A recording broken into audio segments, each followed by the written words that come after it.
Once again turned violent over the weekend in Seattle, Washington. Joining us this morning to share his thoughts on the riots is Seattle radio host Jason Rantz from KTTH. Good morning, Jason. Good morning. All right, we had a guest on from the Wall Street Journal not so long ago, Gerald Baker. He wrote an op-ed piece about how changing the language is all key to the changing of the revolution, if you will. Peaceful riots violent riots are described as peaceful, and newspeak is, I believe, the theme of his article. I think you're witnessing it firsthand, are you not? Yeah, we're told that these demonstrations are merely protests, but they become riots almost every single time. Take, for example, this weekend in Seattle, where it certainly started as peaceful. They were wandering from the East Precinct, which is the police precinct that was essentially living within the CHOP or Chaz zone, this occupied space that activists took over.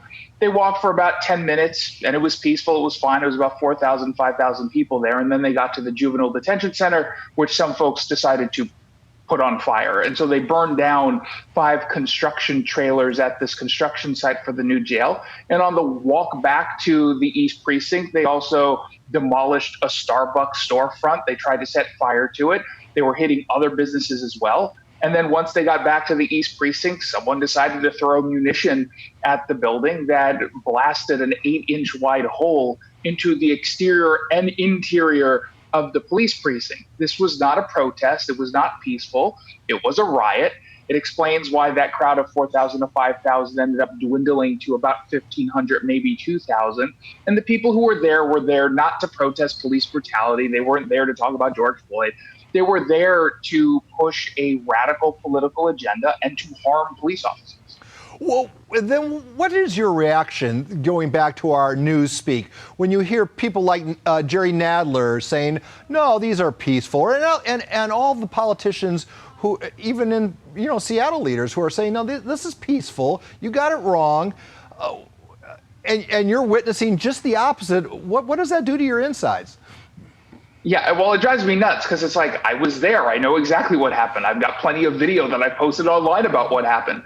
So there's 2 strategies I think that are at work here. Number one, I do think that politicians, some of whom are in power because their base are the ones who are out there protesting and turning violent. So I do think there is a general fear of ticking off these folks who might then kick them out of office. And number 2, I think there's also politics at play. I think that the more chaos there is in the streets, and we're pretending that it's not violent, it's just merely civil unrest because of what's going on in this country, I think these politicians and some media outlets believe that it's going to help ouster Donald Trump. I think it's going to hurt his chances of re-election. I believe they think. I think it's a bad move.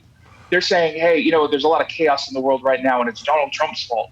Joe Biden is the one who can heal this nation. Sleepy Joe Biden, the one who isn't going to be tweeting 24/7 and contributing to the chaos. So I do think that there's some politics involved, and that's a shame because, communities are getting destroyed, businesses are getting destroyed, and people's lives are being lost, all to serve a potential political strategy by some folks in D.C. Jerry Nadler is not an idiot. He knows that Antifa is a real thing.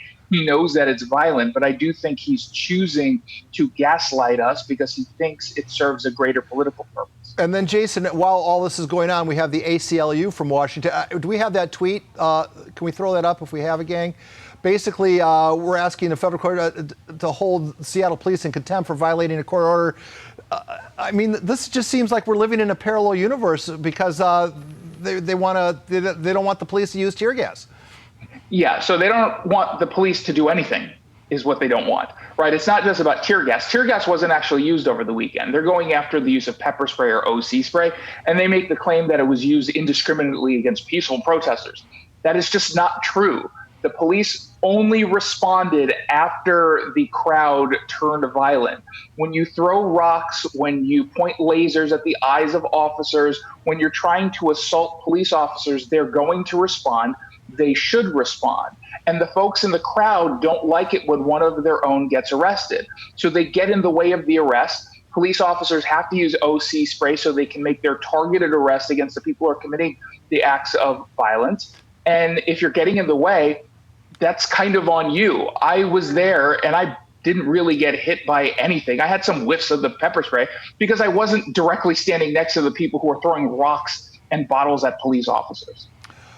So, Jason, one of your, and I'm going to get his name wrong, is it Paul Gallant, a fellow radio? Paul Gallant. Paul Gallant. He seemed to have a kind of a come to Jesus moment. He's changed his opinion, has he not?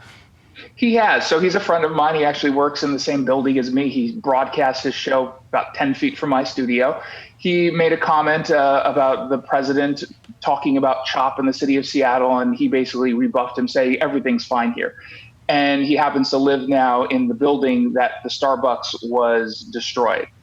And I've seen some folks on the conservative side, mock him for this, but I think this is actually a good change of heart.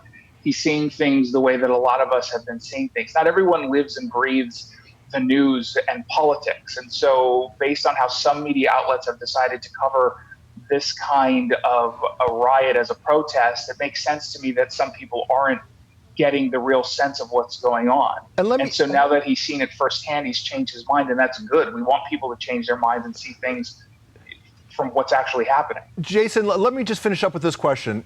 The average Seattle resident, are they in support of this? It's a little bit difficult. Seattle is a weird place, and there are certainly a lot of people, particularly in that neighborhood where all these riots and demonstrations have been occurring, who do in fact support this.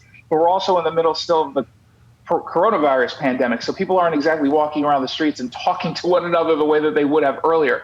I do get a general sense that people are getting sick and tired of this, that you want to go protest for whatever cause, go ahead and have the protest. But once you set things on fire, once you constantly destroy businesses, and not just corporate businesses, but all these others, you're going too far. And I do think that there is a course correction. Certainly, I hope, this might be wishful thinking, I hope there's a course correction coming up in the next mayoral election, and hopefully in the next few days. 6 days from now, there's going to be a vote to defund the Seattle Police Department by 50%. And if people don't start speaking up here, that's going to become a reality. The protesters and rioters are going to win, and that sends an incredibly dangerous message. Jason, thank you for making time for the KUSI audience. Thanks Please for be having me. safe out there. I will. All right, coming up, Dr.